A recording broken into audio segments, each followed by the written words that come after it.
বাংলাদেশে এখন প্রায় 4.5 কোটি মানুষ বেকার। 18 কোটি দেশের যদি 4.5 কোটি মানুষ বেকার হয়, সেই দেশের অর্থনীতি কিভাবে যাবে?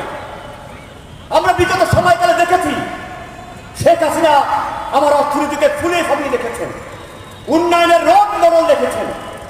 আর এই ইউনূস সরকার আমাদেরকে নতুন মডেল দেখাচ্ছেন।